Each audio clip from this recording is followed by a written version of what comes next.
আসসালামু আলাইকুম ভিউয়ার্স, আগের ভিডিওতে তোমাদেরকে আমি বিয়ে বাড়ি যাচ্ছি সেই ভিডিওটা শেয়ার করেছিলাম। এই ভিডিওয় কি মেনু ছিল সেটা শেয়ার করবো। তো চলো শুরু করি। প্রথমেই তো একটা মিনারেল ওয়াটারের বোতল দিয়েছিল, আর তারপরে প্লেটে দিয়েছিল একটা টিস্যু পেপার আর পাঁচপাশের একটা প্যাকেট।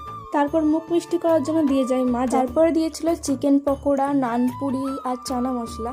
তো চিকেন পকোড়া নানপুরি খাওয়া শেষ না হতে হতেই দিয়ে চলে গেছে বিরিয়ানি, চিকেন বিরিয়ানি। তার আগে দিয়ে গেছিল স্যালাড, আর তারপরে দিয়েছিল মিষ্টি। তোমরা তো অনেকেই জানো আমি বিয়ে বাড়ি গেলে মিষ্টিটা একদমই খাই না। তারপরে দিয়ে দিল চাটনি আর পাঁপড়, লাস্টে একটা আইসক্রিম দিয়ে আছে খাওয়াটা শেষ করলাম। আর খাওয়া দাওয়া করে দেখো এখন বাড়িতেও চলে এসেছি, আর এসে জামা কাপড়গুলো গুছিয়ে নিলাম। না বাড়ি থেকে একবার কোথাও রেডি হয়ে বেরোলে বাড়ির যা অবস্থা হয়ে থাকে সেটা তো তোমরা সকলেই জানো। বিয়ে বাড়ি থেকে এসে না ঘুমিয়ে পড়েছিলাম, ঘুম থেকে উঠে আগে সবকিছু গুছিয়ে নিলাম। আর এদিকে দেখো বুনিয়া চলে এসেছে ফ্রেশ হয়ে, ওই মাত্র ঘুম থেকে উঠে ফ্রেশ হয়ে এলো, দিয়ে মা করে নিয়ে এসেছে এদিকে চা খেয়ে চলে গেছিলাম দোকানে, কারণ আজকে বিয়ে বাড়ির খাবার এখনো হজম করতে পারিনি, এই ক্যাম্পার দিকেই হজম করতে হবে।